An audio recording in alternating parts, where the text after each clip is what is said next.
Hello, everyone. Welcome. I'm excited for this workshop because it's something I come across a lot. So, not just in my own life, but numerous clients. So, it's like when it comes to talking about sex, it can feel like pulling teeth, and I'm really glad you're here. Right? Honestly, this is one of the biggest struggles that I usually see. So, we are going to talk about it. All right. And it's not because people don't love each other. But it's because intimacy becomes this incredibly emotionally loaded thing that most people were not like we never were taught, right? How to actually talk about this like in a safe way where it's conducive, where it's effective, and where no one's left feeling like shit, right? And it's like, when couples struggle around talking about sex, they usually think we have a sex problem. But they usually and often have a communication problem, an emotional safety, concern, right? Maybe the nervous system isn't regulated super great, right? And then there's this shame, all right? Or we were never taught this problem. That's really what it all is. And then over time, couples who genuinely care about each other, can slowly start feeling emotionally and physically kind of disconnected without fully understanding how they got there, you know? So for today, for tonight, I want this conversation to feel human for you, not clinical, not shamey, all right? Not 10 tricks to fix a relationship, all right? I'm just going to be straight honest with you because intimacy is vulnerable as heck. It really is. And I think people underestimate how much courage it takes to say things like, I miss you, or I don't feel desired, or I feel a bit rejected. I don't know what happened to us. And I want us to feel close again. And even if we are able to say those things, sometimes the second conversation, you know, that goes with that, we weren't taught how to hold those either. And these are really vulnerable things to say, especially when you're not sure exactly what to follow it up with. And it's like, I get it. So, why people avoid these conversations? One of the biggest misconceptions that people have is if we love each other, intimacy should just naturally work, right? But, I mean, intimacy isn't something that can come super, super easy. All right. You got to think about, okay, how am I going to bring this up? It's going to be about, okay, is this the right time? And also, how am I going to say this without hurting their feelings? Okay. So, like, talking about these things is not something that couples magically know how to navigate, right? Communication is a skill as well as emotional safety. That's also a skill. You really need that emotional safety when you're having conversations like this, right? Have you ever had a conversation where you're like, oh, that didn't go well? I felt extremely attacked and I feel worse than when this started. Or you go to say something and it does not land in the way that you intended. And the conversation just goes off the rails into something completely different, right? The thing is, repair is also a skill. And when we have these type of conversations, it's probably because we're trying to repair something, right? And when you're trying to repair something like, okay, I want more connection, I want to feel desired, that means something is a little off and it does need repair. Also, when you feel one way, your partner may feel another way. So you need to bring in that understanding and curiosity to meet them in a middle, meet them in the middle, and really have constructiveness around this. So you can get all the clarity you can get and understanding desire and all the different nuances and contexts that it needs. That's a skill. So most people grew up with shame around sex, avoidance around emotions, right? Like, we're not going to talk about it. Put your big girl panties on, right? We may have saw poor relationship models, and there was a lot of lack of education around desire. And there was possibly a lot of messaging that intimacy should either happen naturally or something's wrong, right? So, and that's the thing when we're seeing things in the movies or even in books, right? Even on media, anything you're consuming, it shows you that sex is spontaneous. It happens with very little speaking most of the time, and it takes under 3 seconds for the woman to be wet. All right. That's not how it works. All right. Or even just the partner taking something to be ready. That's not how it works. The body naturally needs to like prepare. Okay. Just for facts, a vagina actually needs 15 minutes to be properly lubricated for insertion or penetration. So, and that's the thing. The movies are the movies. But if we're constantly being shown that, then that's what we're going to expect. So, like, here's the thing. Like, what happens? People avoid bringing things up because they're afraid of hurting their partner's feelings. They're also afraid of being rejected and having that need that they started the conversation out with. Like, I don't feel desired. They now feel like, okay, wow, what if I still leave this conversation, without anything resolved and I feel even more less desired? They worry too about it starting a conflict, maybe sounding needy, sounding broken, or confirming their worst fear that something has changed in the relationship and their sex life is broken and blah, blah, blah. They're never going to get it, right? Cue the spiral. And honestly, avoidance makes sense because intimacy conversations can feel incredibly exposing, right? Especially when someone already feels disconnected, maybe a little insecure, undesired, a bit of pressure, right? And like with that comes emotional overwhelm. So the stories that people start telling themselves, okay, like this is where it gets really painful. So during that avoidance, because once intimacy starts feeling off, we can create a story about what that means, right? Like, if they loved me, they want me more. If I was more attractive, this wouldn't be happening. We're becoming roommates. I'm failing as a partner. They're rejecting me. I'm too much. I'm not enough.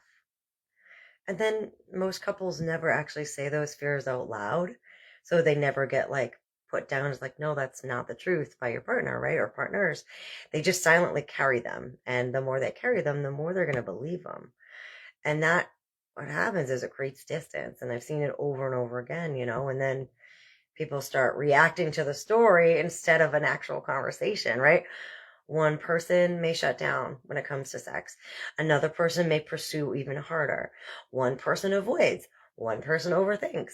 Then one person gets defensive. And then, oh man, suddenly the conversation is just around intimacy becomes a bit emotionally dangerous instead of connective, which is what it should be, which is what it can be, and which is what it will be, right?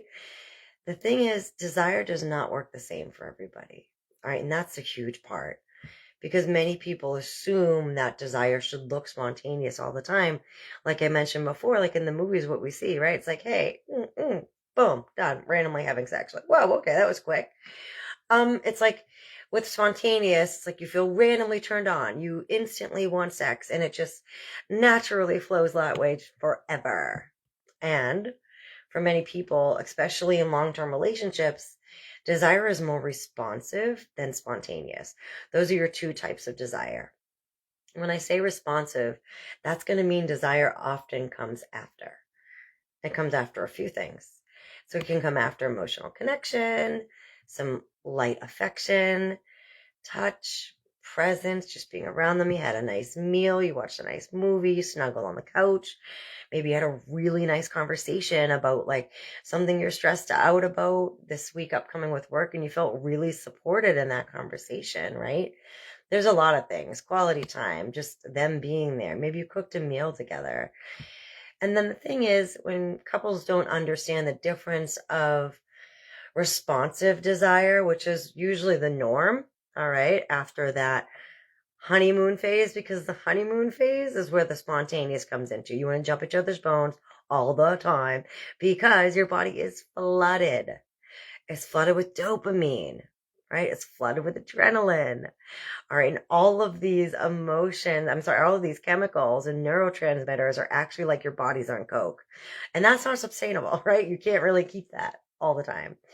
So the thing is, like, when couples don't understand that responsive desire is most likely what's happening, and they're avoiding this conversation around sex, they end up personalizing it. One person thinks they never want me, instead of if they have the conversation to find out that, oh, they actually will want me after I do this, this, and this. Okay, cool. There's my little map to their genitals, right? Or to getting them in the bed. And then the other person thinks, okay, I don't know why my body doesn't respond the way it used to. All right. And if you're holding that, not sharing that with your partner, it's like that's not really helpful, right? You're just really beating yourself up inside. And they also don't know. Maybe they think that you know what your body responds to now and you're just not sharing it. All right. Or your body does not respond at all to them. That could be what they're thinking, right? Then you have both people or all the people in the scenario, not feeling great, feeling a bit hurt about it. Okay. So, like, meanwhile, you have stress, you have burnout, you get some resentment, you may have some nervous system overload, you get emotional labor, you got body issue struggles, you got all this pressure, maybe parenting. All these things affect and impact intimacy behind the scenes, but nobody talks about that part enough. Okay. When you have responsive desire, you're not just responding to the sexy things. You're responding to all the bullshit that's happening in your life too. You respond to all of it, right? So if you're responding to all the stress all day, it's going to be even harder for you to respond to the positives or the initiation later. Does that make sense? Drop a yeah down below.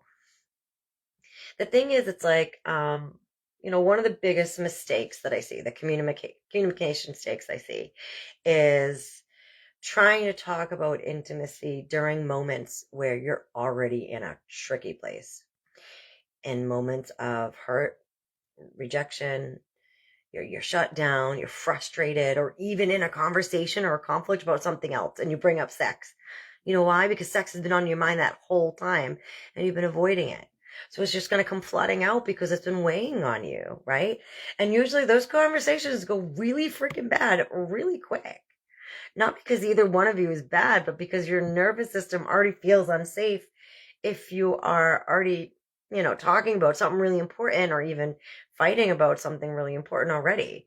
So instead of, we need to talk about our sex life right now, right in the middle of an argument about something else, try, I miss feeling close to you. Or I don't want this conversation to become about blame.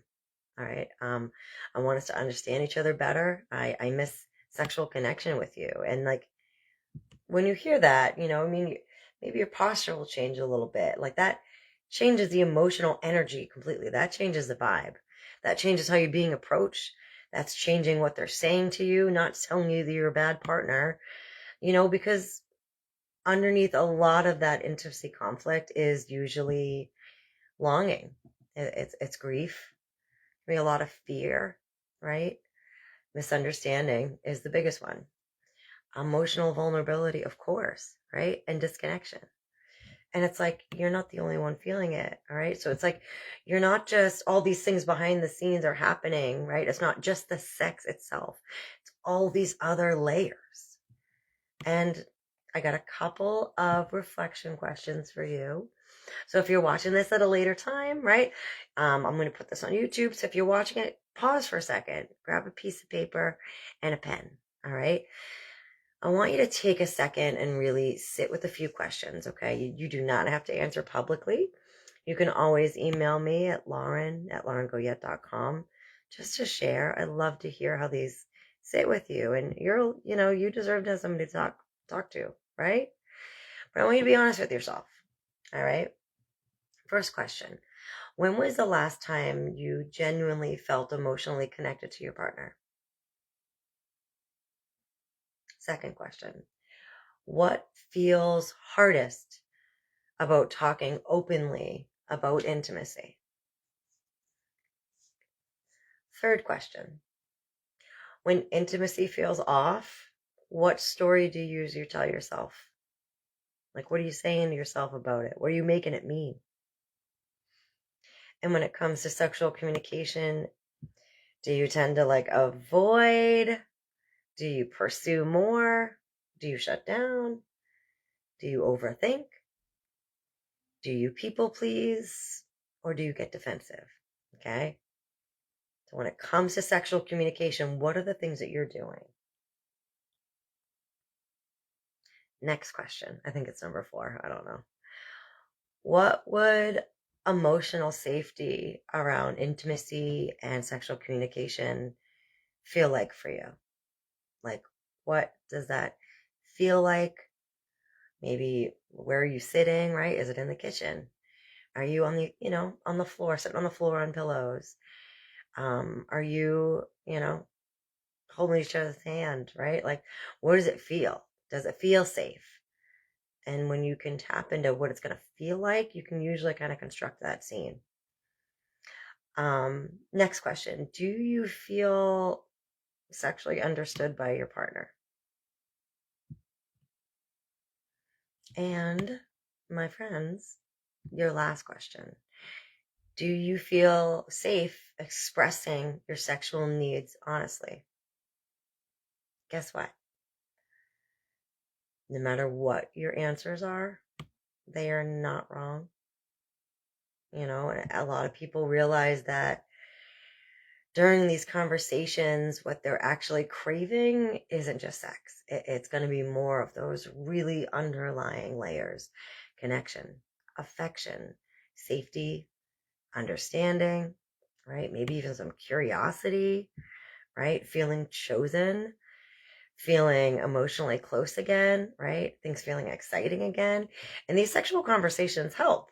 So like, cool, we're on the same page. We want to say, we both want more sex. Yes. Okay. And here's the thing, like, what is going to actually help? All right. Not perfection. You are not going in like a TED Talk, ready to do it. Like you teach communication. All right. I didn't start that way. No way. My clients didn't start out that way. Oh my gosh. No way. We start with conversations around sex and it is an absolute train wreck. It's a train wreck. You say one thing, it's supposed to mean another thing. You're like, oh shit, I'm probably not going to see that guy again. It's just how it goes. All right. Or it just turns into something completely different. Here's the thing. Okay. The things that are going to help is not forcing chemistry. It's going to be talking about what gets the chemistry going for you guys now, because the relationship has evolved. You've evolved as a person too, if you're single, what you want and the things that you respond to as a responsive desire is also going to evolve, right? It's going to change. Guilt isn't going to help here either, and neither is pressure. So no matter what, if you're watching this, I'm so proud of you and I'm so happy you're here, because you don't know what you don't know. And sexual communication was not taught to us, definitely not in the US. So the things that are actually gonna help is some communication skills, right? Slowing down enough to reconnect emotionally, but also understanding desire styles, okay? I do have a podcast episode about responsive versus spontaneous desire, all right? I do have another podcast episode about repairing after conflict. So when you have conflict, all right, I get it. Some people like to have a fight just so they can have a fired up, freaking adrenaline filled sex session. Cool. Okay. Not my jam.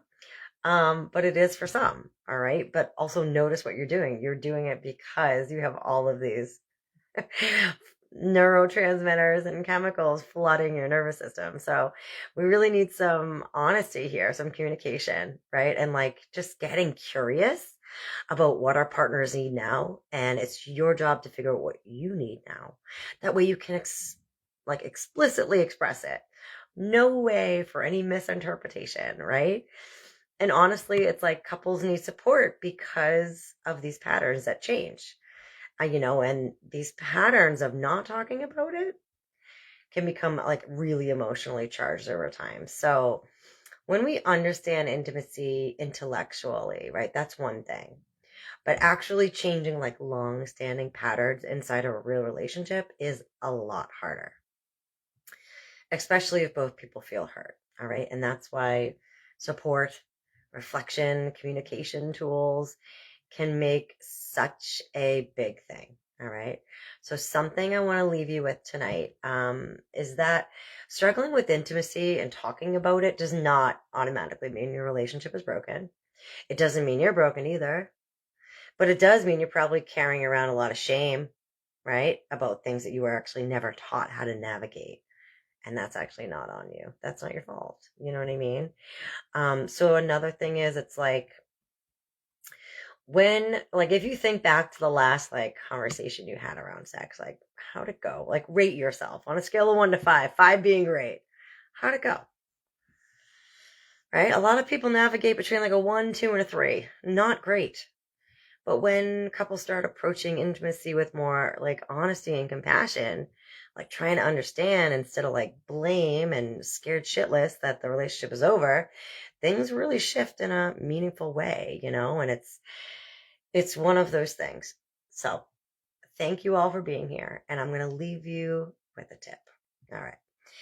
So when it comes to communication and when it comes to asking for anything, all right, I'm going to have you utilize what I call the pivot method. That's just a format. Pivot means you start positively. All right. So that's the first one. P. I is intention. V is vulnerable. O is opening it up for them to speak. And then T is thanking them after. All right. So for a pivot conversation, I could say to my husband, I'm like, Dan, I love when we feel sexually connected. My intention is to talk to you right now because I don't really feel like we've been on the same wavelength when it comes to sex and intimacy. Okay, vulnerable. I'm feeling a bit disconnected from you, and that doesn't really make me feel super safe in our relationship, even though I know we are.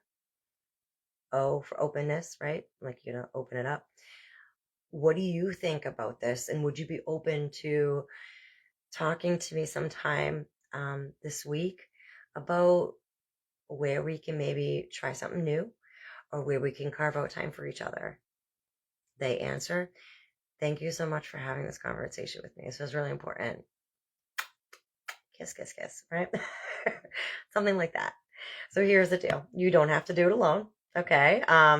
If tonight resonated with you and you realize that like, man, I need some freaking tips, some skills, some scripts, some formats, I got you. If you need more support navigating communication, desire, reconnection in your relationship, feel free to reach out to me. Okay. I have 2 different options to work together on this. A $45, 45-minute audit, just to kind of see what conversations are really maybe coming up repeatedly, or the things that you really want to talk about but don't have the words to. All right. I can give you, let you know kind of where you are. Like, are you doomed? Or like, can we tweak a few conversation and some communication skills to really have some super breakthroughs and awesome conversations? Or if there's quite a bit more in there, which there usually is, right? If you need to reconnect, if you need to work on different desire things, on like how to, own your side and see what works for you, what you respond to as a responsive desire. That way you can clearly communicate it, especially since we evolve, right? What turned you on 3 years ago may not do it now, right? You're a whole different fucking person. So I will help you make a program customized just for you with over 4 sessions. Okay. Coaching is not therapy. We don't talk about the past. We don't. We literally build steps, super easy structure, forward momentum. That is it. My friends, I appreciate you. And for those of you who do not know me, my name is Lauren. I am a sex, love, and relationship coach. I've been in the sexual health and wellness field since 2013. I help individuals and women figure out what it is that their body responds to, that it's like make their personal user pleasure manual. There's so many things when it comes to sex and turn on and sexuality that is so nuanced and so layered. So if you're feeling disconnected with yourself or within your relationship, I got you. You don't have to do it alone. I appreciate you guys. Thanks so much for watching.